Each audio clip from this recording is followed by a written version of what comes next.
The rain came down in sheets as Malcolm pulled his delivery van into the circular driveway of an upscale suburban home. It was one of those neighborhoods where the lawns were trimmed to perfection, where luxury SUVs lined the driveways, and where people like him, people with brown skin and calloused hands, were often seen but rarely acknowledged. Malcolm had been delivering packages for years, long enough to recognize the looks. The glances that lingered a second too long, the tight smiles that never quite reached the eyes. He was used to it. Today was no different. As he stepped out of the van, gripping the large cardboard box, the front door opened. A teenage boy and two of his friends stood on the porch, shielding themselves from the rain. They were dressed in expensive sneakers and branded hoodies, the type of kids who had never worked a day in their lives. One of them snickered. "Look at this guy. Think he can handle that box?" Another elbowed him. "Careful, man, don't make him mad. He might." The boy mimed holding a gun, laughing.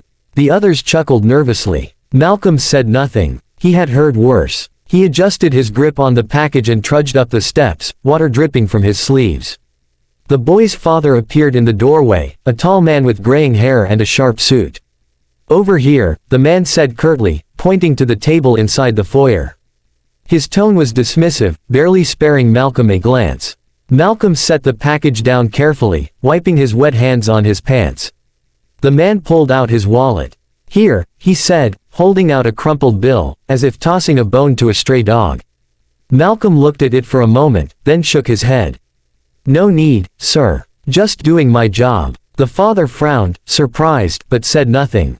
Just as Malcolm turned to leave, a voice came from inside the house. "Uncle Malcolm." A young woman appeared in the hallway, her expression shifting from confusion to joy. She was in her mid-20s, dressed in professional attire, with sharp, intelligent eyes. "Danielle," Malcolm said, breaking into a smile. The father's face paled. The boys on the porch stopped laughing.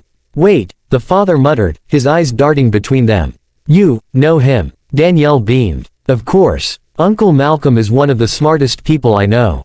He practically raised me." She turned to her father. "Remember when Mom was sick, and I told you about the man who helped me get through school?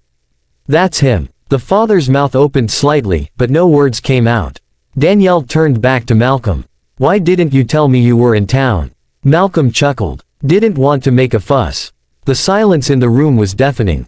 The boys on the porch looked away, suddenly finding their shoes very interesting. The father shifted uncomfortably. Danielle's eyes softened. "Come in, at least. Have some coffee." Malcolm hesitated, then nodded. As he stepped inside, the father cleared his throat. "Malcolm, I." Malcolm met his gaze with kindness. "It's all right," he said. "I know." The father looked down, ashamed. The boys on the porch whispered among themselves, their laughter gone. That evening, Malcolm and Danielle sat at the kitchen table, reminiscing. The father listened more than he spoke. And the boys, well, they had learned something that day. Sometimes, the people you look down on are the very ones who lifted others up. And sometimes, respect comes not from wealth or status, but from the quiet, unwavering strength of a good man.